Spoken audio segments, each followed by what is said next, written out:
नमस्कार, स्वागत है आपका। आपके साथ मैं दीपेश परगल। रिपब्लिक भारत देख रहे हैं आप, और रिपब्लिक भारत में आज तमाम बड़ी खबरों से हम आपको रूबरू करवाएंगे। 30 सेकंड 30 खबर के बुलेटिन में आपको हर खबर की पूरी डिटेल पहुंचाएंगे, हर खबर की अपडेट आप तक पहुंचाएंगे। तो फिर अब वक्त आ चुका है आपके टीवी सेट्स के रिमोट को साइड में रखने का और कॉफी का मग उठाकर आप तैयार हो जाएंगे हर खबर को मात्र 30 सेकंड में देखने और समझने के लिए। तो कौन सी खबर रहेगी, किस तरह की खबरें हम आप तक पहुंचाएंगे और बड़ी खबर उससे पहले क्या रहने वाली है, इसके लिए रुक करते हैं हमारी सहयोगी प्रियंका का।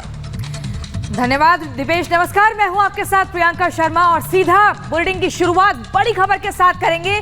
ये बड़ी खबर घाटी से आ रही है, जहां पर काउंटर में आतंकियों को घेरा गया है। 4 आतंकियों को ढेर कर दिया गया है। बड़ी खबर, शोपियां में 3 आतंकी और इसके अलावा आपको बता दें कि घाटी में जो एनकाउंटर है वो लगातार चल रहा है। मूलू में 1 आतंकी ढेर, कुल मिलाकर 4 का ये आंकड़ा है, 4 की संख्या है। शोपियां में 3 आतंकियों को ढेर कर दिया गया, मूलू में 1। और बता दें बीते कई दिनों से जम्मू कश्मीर में लगातार ये सर्च ऑपरेशन चल रहा है। चुन चुन कर खोजा जा रहा है, उन अड्डों पर पहुंचा जा रहा है जहां पर आतंकी छिपे हुए हैं और उसके बाद उन्हें ढेर कर दिया जा रहा है। पहले घेरा जाता है और फिर एनकाउंटर में इन्हें मार दिया जाता है। ये बड़ी खबर दीपेश, और ये वाकई एक बड़ी कामयाबी है सुरक्षा कर्मियों के लिए, जो लगातार एकदम चौकस है और अपनी सतर्कता बनाए हुए हैं। बिल्कुल, 2 अलग अलग जगह ये ऑपरेशन कहीं ना कहीं अंजाम दिया गया है। शोपियां में भी और इसके अलावा मुलू में भी ये आतंकियों को ढेर करने में सफलता हासिल हुई है और घाटी में 4 आतंकियों को ढेर कर दिया गया है। एनकाउंटर आतंकियों का किया गया है। लगातार इनपुट्स निकलकर सामने आ रहे थे। जैश ए मोहम्मद के 3 आतंकियों को ढेर करने में बड़ी सफलता हासिल हुई है और जो जानकारी बताई जा रही है कि इनपुट्स मिल रहे थे और आतंकियों के बारे में जानकारियां निकलकर सामने आ रही थी कि ये छिपे हुए हैं और छिपकर किसी बड़ी वारदात को अंजाम दे सकते हैं। यही कारण है कि लगातार सर्च ऑपरेशन चलाया जा रहा था और इस सर्च ऑपरेशन के दौरान एक बड़ी सफलता हासिल होती हुई दिखाई दी है। घाटी में लगातार आतंकियों के सफाई के लिए जो प्लान तैयार किए जा रहे हैं, उस प्लान को अंजाम देते हुए यहाँ पर जवान जो है वो नजर आ रहे हैं।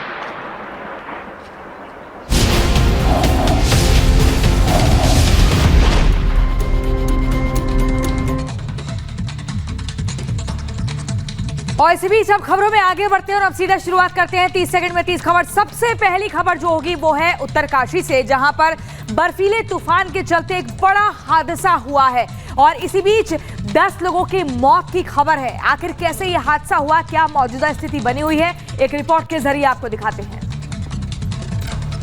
उत्तरकाशी में बर्फीले तूफान की वजह से हादसा हो गया। ये तूफान द्रौपदी का डांडा 2 पर्वत चोटी के पास आया, जिसमें 10 पर्वतारोही की मौत हो गई। हादसे की खबर मिलते ही सेना ने बचाव कार्य शुरू कर दिया। मौके पर एनडीआरएफ, एसडीआरएफ, सेना और आईटीबीपी बचाव कार्य में जुटी हुई है। बताया जा रहा है कि 23 सितंबर को नेहरू पर्वतारोहण संस्थान के 41 पर्वतारोहियों का दल उत्तरकाशी से द्रौपदी का डांडा 2 पर्वत चोटी के लिए रवाना हुआ था। अभी भी वहां 32 पर्वतारोहियों के फंसे होने की खबर है।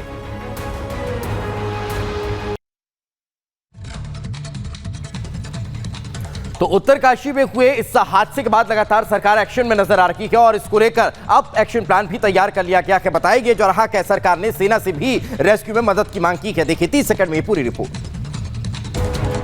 उत्तराखंड में लगातार बदलता मौसम परेशानी का सबब बना हुआ है। ऐसे में उत्तरकाशी के द्रौपदी का डांडा 2 में आए बर्फीले तूफान ने तबाही मचा दी। हादसे पर सरकार की भी नजर बनी हुई है। सीएम पुष्कर धामी ने भारतीय सेना से मदद मांगी है। उन्होंने रक्षा मंत्री राजनाथ सिंह से भी इस बारे में बात की है। एयरफोर्स की मदद भी मांगी गई है। अधिकारियों की माने तो घटना 14,000 फीट की ऊंचाई पर हुई है। इस बीच 6 अक्टूबर से लेकर 8 अक्टूबर तक भारी बारिश का अलर्ट जारी किया गया है।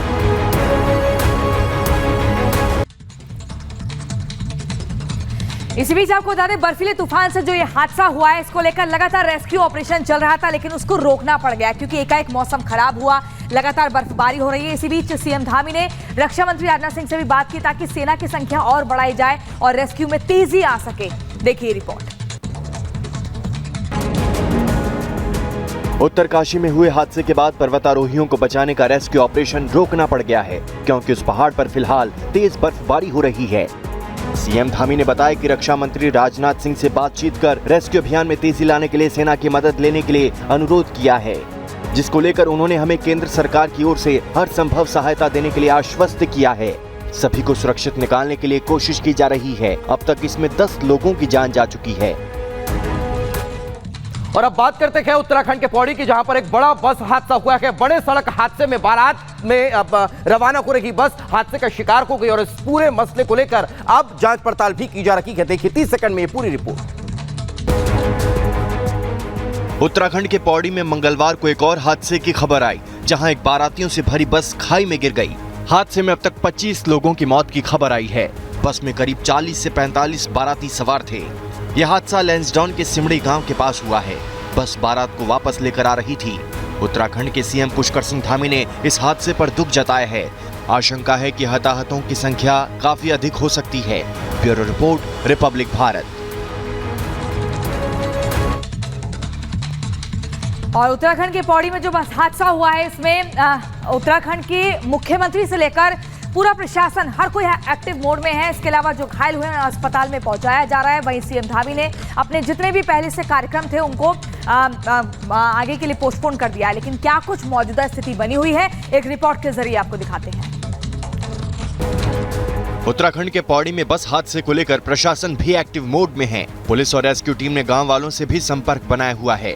अभी तक कुछ लोगों को रेस्क्यू कर निकाला जा चुका है, जिनका अस्पताल में इलाज जारी है। इस पूरे मामले पर खुद प्रदेश के मुखिया पुष्कर सिंह धामी नजर बनाए हुए हैं। साथ ही पल पल की रिपोर्ट भी अधिकारियों से ले रहे हैं। मुख्यमंत्री ने कल तक के सारे कार्यक्रम स्थगित कर दिए हैं। घटना पर शोक व्यक्त करते हुए सीएम धामी ने कहा, मौके पर उच्चाधिकारी पहुंच गए हैं। राहत और बचाव अभियान जल्द पूरा कर लिया जाएगा। Bureau report, Republic Bharat. और अब बात करते हैं प्रधानमंत्री नरेंद्र मोदी के हिमाचल दौरे की। आज प्रधानमंत्री नरेंद्र मोदी हिमाचल प्रदेश के दौरे पर रहने वाले हैं। इस दौरान वे करोड़ों के विकास कार्यों की सौगात क्षेत्र की जनता को देंगे। हिमाचल प्रदेश में चुनाव नजदीक है। उससे पहले प्रधानमंत्री नरेंद्र मोदी आज हिमाचल के दौरे पर रहेंगे। इस दौरान पीएम मोदी कई योजनाओं का शिलान्यास करेंगे। साथ ही पीएम मोदी बिलासपुर में एम्स का भी उद्घाटन करेंगे। पीएम मोदी ने 5 साल पहले बिलासपुर एम्स का शिलान्यास किया था, जिसका निर्माण करीब 1470 करोड़ की लागत से किया गया है। अपने दौरे में पीएम कार्यकर्ताओं को भी संबोधित करेंगे। माना जा रहा है कि चुनाव से ठीक पहले पीएम मोदी का ये दौरा हिमाचल प्रदेश की जनता को लुभा सकता है। और वहीं बिलासपुर में प्रधानमंत्री नरेंद्र मोदी एम्स के अलावा और बड़ी सौगात देने वाले हैं, जिसमें राजमार्ग होगा मुख्य तौर पर। इसके अलावा मेडिकल डिवाइस भी होगी। तो कुल मिलाकर ये दिन बेहद खास है आम नागरिकों के लिए। एक रिपोर्ट के जरिए आपको दिखाते हैं पूरी खबर। पीएम मोदी हिमाचल में बीजेपी को मजबूत करने के लिए पहुंच रहे हैं। अपने दौरे के दौरान पीएम मोदी करोड़ों की सौगात देने वाले हैं। एम्स के अलावा प्रधानमंत्री मोदी 1690 करोड़ रुपए से ज्यादा के राष्ट्रीय राजमार्ग को 4 लेन का बनाने की परियोजना की आधारशिला रखेंगे। इस परियोजना से औद्योगिक विकास और पर्यटन को बढ़ावा मिलेगा। साथ ही पीएम नालागढ़ में मेडिकल डिवाइस पार्क की आधारशिला भी रखेंगे और बंदला में सरकारी हाइड्रो इंजीनियरिंग कॉलेज का उद्घाटन करेंगे। और अब बात करते हैं गृह मंत्री अमित शाह के जम्मू कश्मीर दौरे की। तो मिशन जम्मू कश्मीर पर कहीं ना कहीं अमित शाह निकले हुए हैं और इस दौरान वे आज बारामूला में एक रैली को संबोधित करने वाले हैं। 30 सेकंड में देखिए पूरी रिपोर्ट। 3 दिनों के जम्मू दौरे पर केंद्रीय गृह मंत्री अमित शाह ने कल राजौरी में विपक्ष को घेरा, तो आज बारामूला में रैली को संबोधित करेंगे। अमित शाह आज राजभवन में उपराज्यपाल मनोज सिन्हा, सेना, पुलिस और नागरिक प्रशासन के वरिष्ठ अधिकारियों और केंद्र की खुफिया एजेंसियों के वरिष्ठ अधिकारियों के साथ जम्मू कश्मीर की सुरक्षा व्यवस्था की समीक्षा बैठक करेंगे। सुबह 10 बजे राजभवन में हाई लेवल बैठक के बाद करीब 11 बजे बारामूला में रैली को संबोधित करेंगे।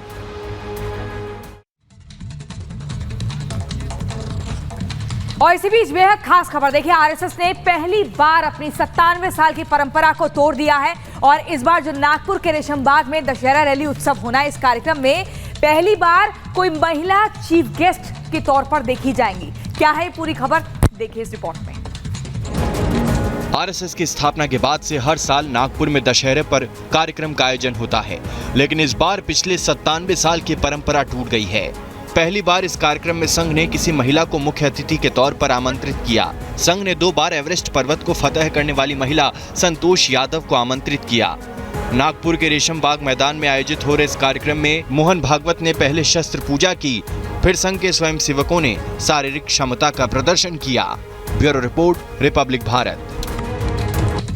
आज देश भर में दशहरे की धूम देखने को मिलने वाली है, लेकिन बात अगर रक्षा मंत्री राजनाथ सिंह की जाए तो वे चीन बॉर्डर पर आज अपने जवानों के साथ दशहरा मनाते हुए नजर आने वाले हैं। देखिए 30 सेकंड में पूरी रिपोर्ट।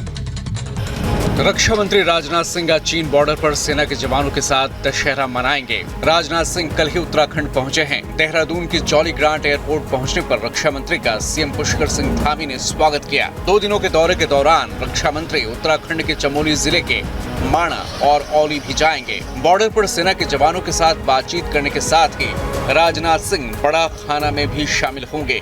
इसके लिए पुलिस प्रशासन की ओर से सभी तैयारियां पूरी कर ली गई हैं। आज दशहरा के अवसर पर रक्षा मंत्री सिंह भारतीय सेना के जाबाज सैनिकों के साथ शस्त्र पूजन भी करेंगे। रक्षा मंत्री को अपने बीच पाकर सेना के जवानों का जोश हाई है। तो देखिए, शिवसेना के दोनों गुटों के बीच आज दशहरा रैली के दिन जो है एक वजूद की जंग देखने को मिलेगी। एक तरफ एकनाथ शिंदे की रैली होगी जिसमें उनकी कोशिशें ज्यादा से ज्यादा लोग जुटे, वहीं दूसरी तरफ होंगे शिव सैनिक और उसमें कोशिश की जाएगी कि और भीड़ दिखे। क्या है पूरी खबर आपको दिखाते हैं।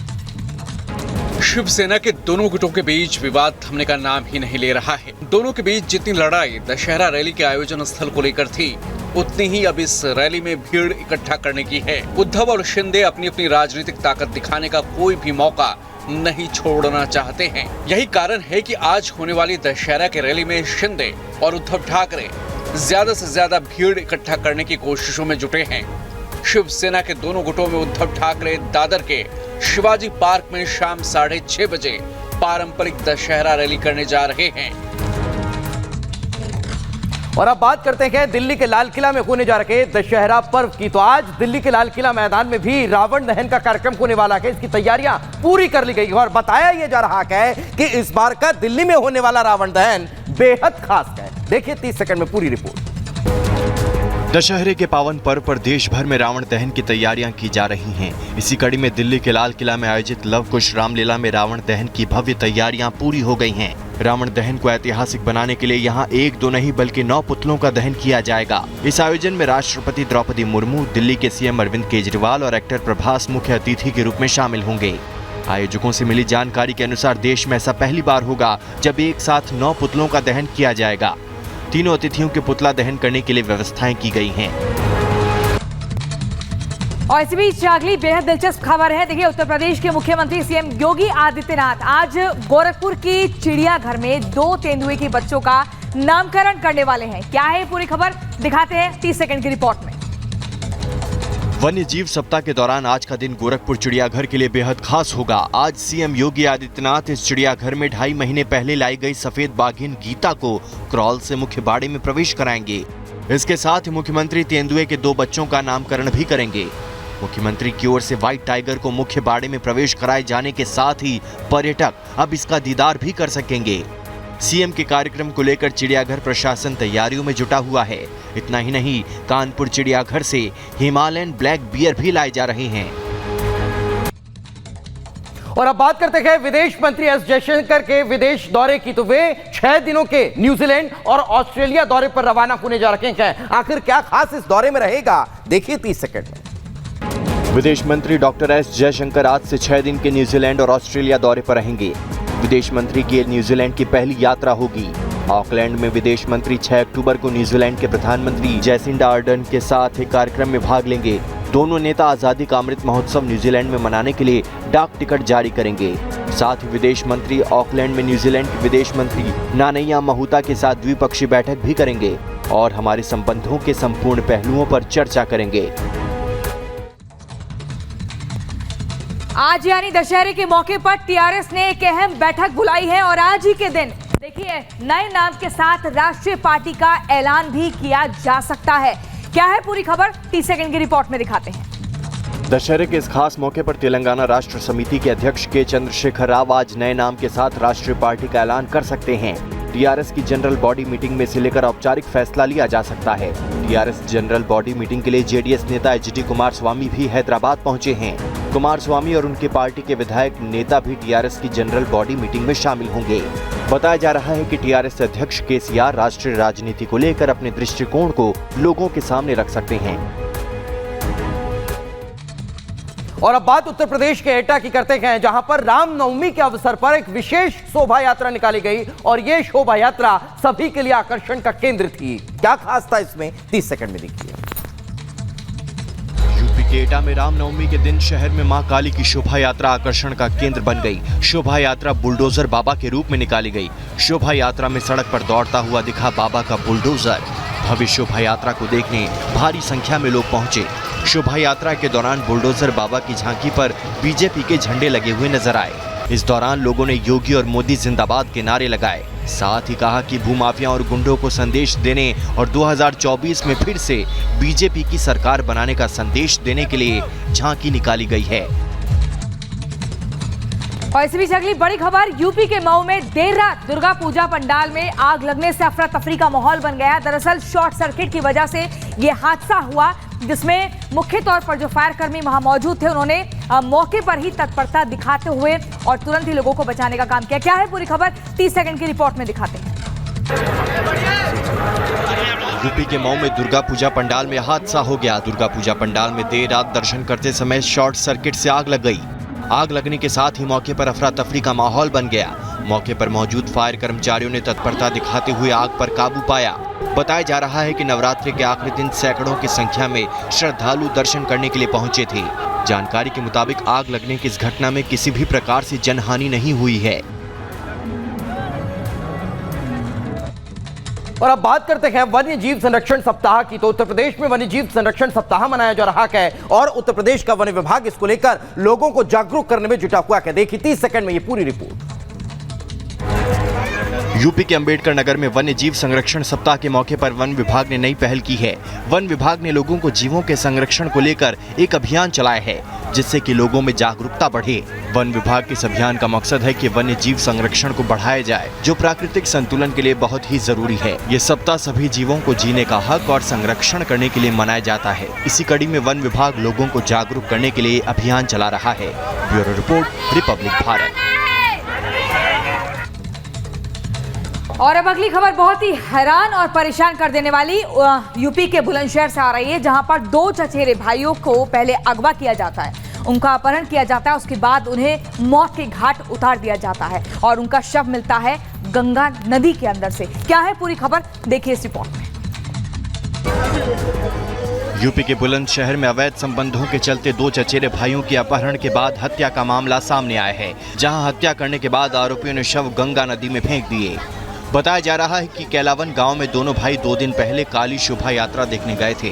पुलिस ने मामला दर्ज कर 3 आरोपियों को मुठभेड़ के दौरान गिरफ्तार किया है। साथ ही पुलिस ने दिल्ली पुलिस के सिपाही समेत 4 लोगों के खिलाफ मामला दर्ज किया है। वहीं एसएसपी ने फरार दिल्ली पुलिस के सिपाही पर 25,000 रुपए का इनाम भी घोषित किया है। Bureau report, Republic Bharat. और अब बात करते हैं आतंकियों के खात्मे को लेकर चलाए जा रहे प्लान की। तो जम्मू कश्मीर में एक बार फिर सुरक्षा बलों और आतंकियों के बीच मुठभेड़ देखने को मिली और इस मुठभेड़ में लगातार कहीं ना कहीं आतंकियों को साफ करने की, उनके खात्मे करने की प्लानिंग के साथ काम किया जा रहा है। 30 सेकंड में देखिए पूरी रिपोर्ट। जम्मू कश्मीर के शोपियां में सुरक्षा बलों और आतंकवादियों के बीच एक बार फिर से मुठभेड़ हुई। मुठभेड़ शोपियां के मूलू छित्राम इलाके में हुई है। पुलिस और सुरक्षा बल ने एक साथ मिलकर आतंकियों को मुंहतोड़ जवाब दिया। इससे पहले शोपियां के ही द्रास इलाके में आतंकियों और सुरक्षा बलों के बीच मुठभेड़ हुई थी। आतंकवादियों की मौजूदगी की सूचना मिलने के बाद सुरक्षा बलों ने घेरा डाला और सर्च ऑपरेशन चलाया। जानकारी के मुताबिक इलाके में छिपे आतंकवादियों ने जब सुरक्षा बलों पर गोलीबारी की, तब तलाश अभियान मुठभेड़ में बदल गया।